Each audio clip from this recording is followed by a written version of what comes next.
Para todos los que pasamos por el sistema escolar, sabemos que la comunidad educativa es mucho más que el año escolar, es mucho más que lo que uno aprende en una sala de clase, es literalmente una comunidad que además trasciende esos espacios porque ahí uno hace los amigos, ahí uno ensaya cosas como desde el primer amor hasta la manera en que resolvemos conflictos.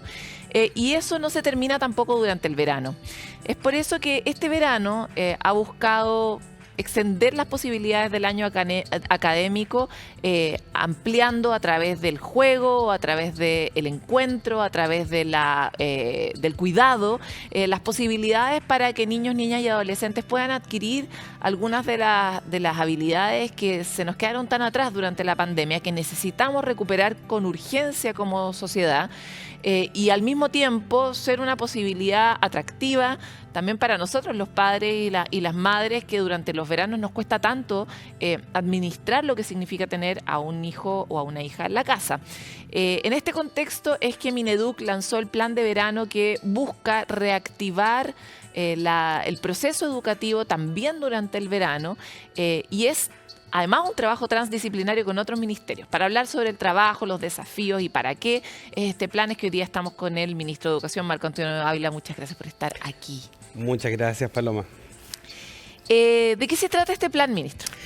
Bueno, desde el Ministerio de Educación hemos venido trabajando, ¿no?, durante todo el año 2022 en la reactivación de los aprendizajes, ¿no? Esto nos ha permitido poder avanzar en el cierre de las brechas educativas que se han expresado, ¿no? Lo conversábamos la vez pasada en temas de violencia, clima, bienestar general, diríamos, de la y los estudiantes.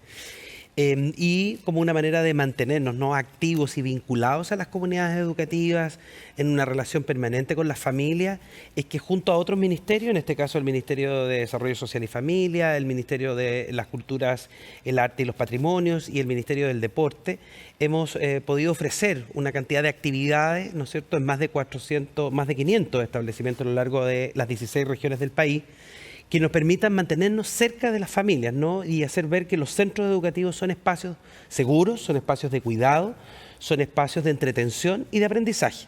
Y en estos más de 500 centros, para comprenderlo, en términos muy específicos, los padres y madres pueden llevar a su hijo o hija y ahí van a tener actividades que han sido diseñadas por todos estos ministerios. Exactamente. Por ejemplo, en el caso del Ministerio de Educación, a través, ¿no es cierto?, de nuestro servicio que es Junaed, garantizamos no solo la alimentación, sino también la posibilidad de extender algunas actividades, como por ejemplo talleres de violín, talleres de guitarra. Tenemos también a través del Ministerio de las Culturas, ¿no es cierto?, el Arte y los Patrimonios, toda la disposición a lo largo del país de los museos, que son tienen, ¿no es cierto?, actividades gratuitas. En el caso del Ministerio del Deporte, son todas aquellas actividades vinculadas, ¿no es cierto?, con el fútbol, el básquetbol, el voleibol, ¿no es cierto?, que se están desarrollando también en los patios de estos mismos centros educativos, ¿no? Ayer estábamos en un colegio en la comuna de Macul, que pertenece al Servicio Local de Educación Gabriela Mistral, en donde estábamos viendo todas estas actividades. Estaba una orquesta juvenil con la FOGIS, ¿no es cierto?, esta fundación tan importante de nuestro país, que lo que hace es que prepara a niños y niñas, ¿no?, y jóvenes para convertirse en verdaderos expertos, ¿no es cierto?, y músicos. Y ahí también se estaba desarrollando un taller del Ministerio del Deporte, que era un taller de fútbol, y también estaban, ¿no es cierto?, otros talleres asociados a violín y guitarra. ¿En qué consisten los aprendizajes que está promoviendo en este marco el Ministerio de Educación específicamente? A ver, nosotros como gobierno tenemos una visión de la educación de carácter integral. Entendemos, ¿no es cierto?, que aquellos aprendizajes claves, habilitantes, como la lectura, la escritura, la comunicación, la matemática, son fundamentales porque son basales, permiten el aprendizaje de otras áreas disciplinares, ¿no? Sin embargo, sabemos también, y por eso hemos tenido durante el año 22 un fuerte cuestionamiento en la jornada escolar completa, que no solo de esto es que se compone el aprendizaje y el desarrollo integral, sino que también de la actividad física, de la actividad deportiva, de la actividad de carácter más bien cultural. Todas estas también permiten, por ejemplo, desarrollar la disciplina, desarrollar, ¿no es cierto?, la constancia, permitirle, ¿no es cierto?, a los estudiantes poder ver logros. Ayer me fijaba yo, esto lo miramos nosotros siempre los profesores, ¿no?, en el taller de guitarra, que tenía un día, ayer era martes, ¿no?, y este taller de guitarra tenía recién 2 sesiones, cómo los estudiantes demostraban, ¿no es cierto?, que habían aprendido las posturas, ¿no es cierto?, de los dedos y a reconocer un par de notas en la guitarra. Eso también es un estímulo, ¿no?, porque hace que en el ejercicio de la metacognición un estudiante pueda decir, puedo aprender, ¿no?, algo que parece tan complejo como tocar un instrumento. Ahora, desde el punto de vista de los aprendizajes más emocionales, ¿cómo se está diseñando este contenido y de qué manera los apoderados pueden acceder a él? Esto es bien interesante, ¿no? Es una reflexión respecto a cómo aprendemos y nuestro sistema educativo, los sistemas educativos en general han tenido durante, voy a decir, décadas, ¿no?, y probablemente desde siglos, muchos elementos que están, o más bien que se asocian a la competencia, ¿no? Y la verdad es que toda la evidencia que tenemos, ¿no?, y todos estos recursos que tenemos los seres humanos nos hacen pensar más bien que el aprendizaje se consolida de mejor forma cuando es colaborativo, ¿no? Porque tenemos inteligencias múltiples y porque aprendemos de maneras distintas y respondemos, ¿no es cierto?, a estímulos distintos, a preguntas distintas. Es por eso que aprender de esta forma, ¿no?, debería ser un elemento que todos consideráramos en el ejercicio de la pedagogía, ¿no? O sea, no es necesario que la matemática, por ejemplo, sea aburrida o fome, no es necesario que aprender, ¿no es cierto?, a tocar un instrumento sea aburrido o fome, lo mismo, ¿no es cierto?, que la lectura, las actividades de comunicación y cualquier área, ¿no es cierto?, del conocimiento. Entonces, hoy día lo que nosotros vemos en esto es un modelo pedagógico también que ojalá se implemente también cuando comienza el año regularmente, pueda pasar de la misma manera, ¿no es cierto?, dentro de la sala. Las familias, ¿cómo pueden? Bueno, siempre estos centros educativos hoy día que son liceos, colegios que están abiertos a lo largo de todo Chile, la mayoría de ellos públicos, los apoderados pueden entrar, ¿no? Familias, tutores, cuidadores pueden entrar, ver lo que están haciendo sus estudiantes y además no solo poder realizar sus labores cotidianas, ¿no es cierto?, mientras los niños y niñas jóvenes están en estos lugares, sino que observar cómo están aprendiendo, ¿no? En términos del desarrollo socioemocional, sin duda alguna, que esa colaboración lo que permite es mejorar las relaciones humanas, entender, por ejemplo, todos los deportes son deportes grupales, la mayoría de ellos, ¿no? Hay muy pocos deportes, o si hay algunos que son individuales, no son los que se practican en este tipo, ¿no es cierto?, de escuelas abiertas o en el marco del plan verano. Son todos juegos colectivos, ¿no?, deportes colectivos, que claramente lo que hacen es que me permiten desarrollar niveles de sociabilización que hemos estado todos a la espera, ¿no es cierto?, que mejoren después de la pandemia. En el mundo de la inteligencia emocional, del desarrollo de habilidades afectivas y vinculantes, que es nuestro ámbito de trabajo más profundo, hemos visto que, por ejemplo, el deporte y el arte tienen un impacto muy profundo. Pero también hemos visto ciertas prácticas específicas, talleres de comunicación. ¿De qué manera el ministerio está tratando de entrarle directo, digamos, a ese hueso, que es un hueso que nos duele mucho en Chile, que es el nivel de violencia como ha aumentado dentro de los colegios, y cómo este plan lo está abordando? No sé, tienen tutores, se van a desarrollar cursos específicos, los padres van a recibir guías, de qué manera los adultos y también los niños van a poder adquirir estas nuevas habilidades más blandas. Claro. Bueno, el diseño de estas actividades, ¿no?, del plan verano están pensadas fundamentalmente para que los estudiantes puedan explorar, ¿no es cierto?, todas estas competencias y estas capacidades que muchas veces en el desarrollo regular del sistema educativo, ¿no?, cuando vamos a clases permanentemente, estas están más encapsuladas en el cuadrante de la asignatura, ¿no? Como que aprendo música solo en este espacio, aprendo lenguaje, a comunicarme, ¿no?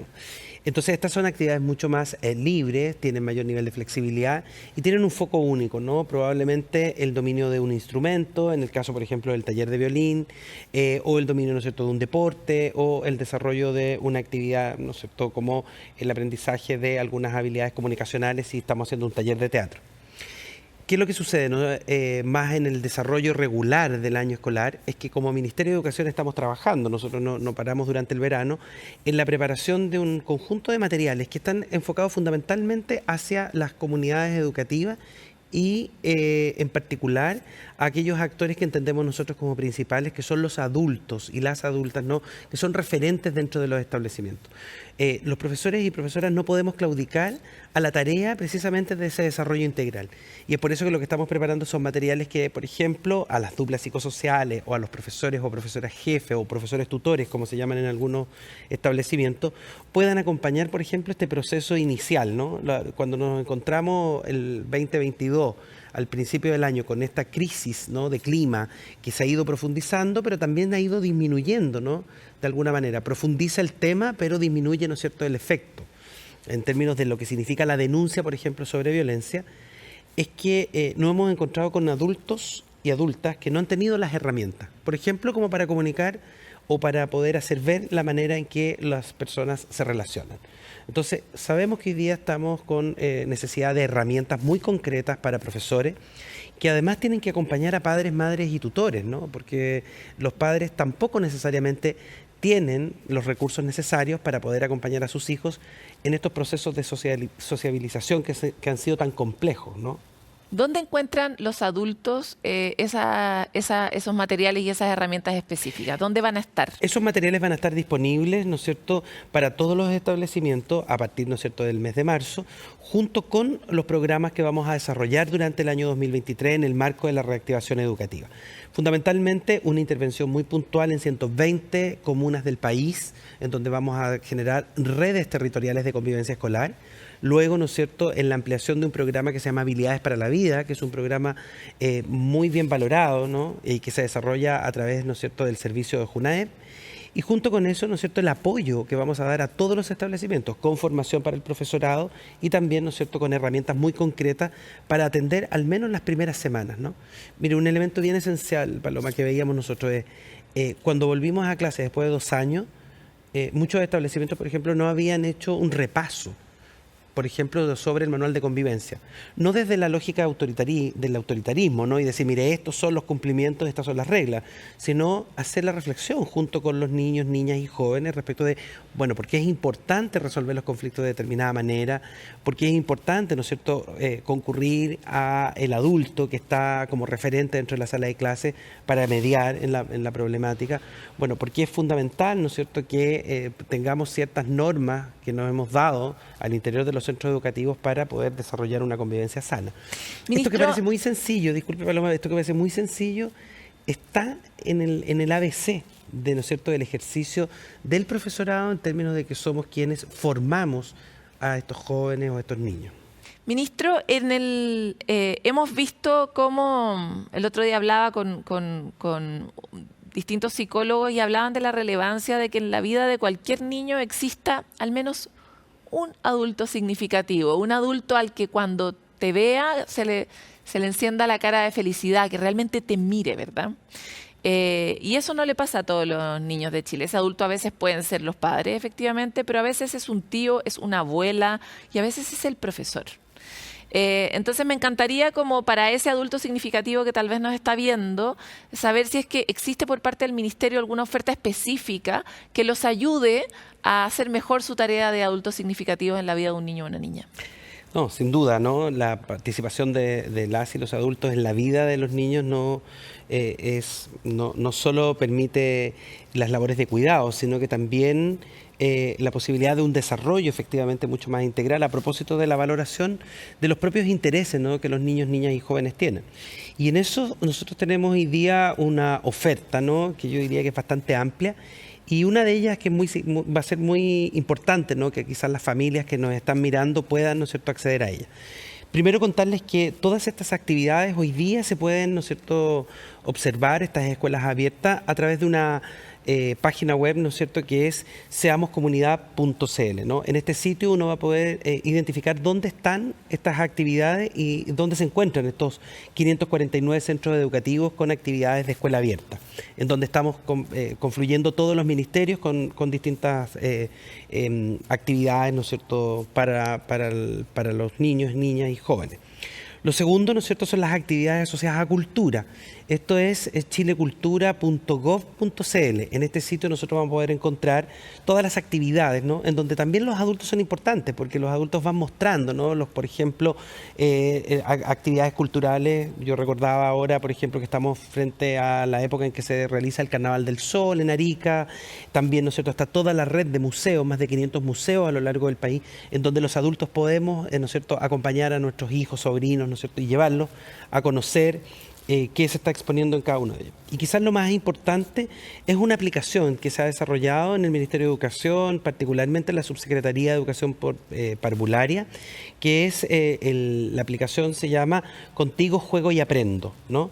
Esta aplicación lo que permite es poder descargar recursos y materiales para que estos adultos referentes, tutores, tutoras, conozcan, ¿no es cierto?, qué acciones, qué actividades, a veces muy sencillas, pueden realizar para estimular a los niños, niñas y jóvenes a un desarrollo integral, tanto en el ámbito, ¿no es cierto?, socioemocional, su bienestar, pero también, ¿no es cierto?, en las bases del aprendizaje, que son fundamentales, pensando, ¿no es cierto?, en la gran tarea, desafío país que tenemos en el 2023, que es la reactivación educativa. Entonces, Contigo Juego y Aprendo, que además no solo es una aplicación, sino también es un sitio web. Obviamente, www.contigojuegoyaprendo.cl. Ya sabemos todos los padres. Entonces, uno, los colegios van a estar abiertos a la comunidad entera. No necesariamente tenemos que tener matriculados a nuestros hijos e hijas en ese lugar para poder acceder a esas actividades. Las actividades provienen de distintas disciplinas y ministerios que están siendo coordinadas para poder ser una oferta efectiva y útil y funcional que desarrolle habilidades. Y tercero, tenemos todos estos sitios web y esta aplicación específica que se pueden utilizar para que todos echemos mano. Hago el resumen porque como madre me hago todos los días la pregunta de cómo puedo hacer para que mis hijos estén mejor mientras yo también estoy trabajando. Entonces, muy importante la información. Muchas gracias, ministro, por estar aquí. De nada, Paloma. Muchas gracias por la invitación. Esperamos tenerlo de nuevo en el año, pues. Nosotros vamos a una pausa, lo dejamos súper dateado para que tenga un mejor verano junto a la familia. Los adultos no nos podemos saltar el rol que tenemos. Yo misma fui una adulta criada por una generación donde los niños estábamos en este rol un poco como de estorbo, ¿no? Los papás trabajaban mucho y era muy importante que ellos trabajaran, pero los niños se quedaban en la casa y un poco como invisibilizados. Estamos en una nueva era donde sabemos que eso genera muchas distorsiones, muchos daños en los futuros adultos, y por lo mismo no podemos evadir la responsabilidad que tenemos de estar presentes y acompañar la educación de nuestros hijos e hijas. Vamos a una pausa y volvemos con más.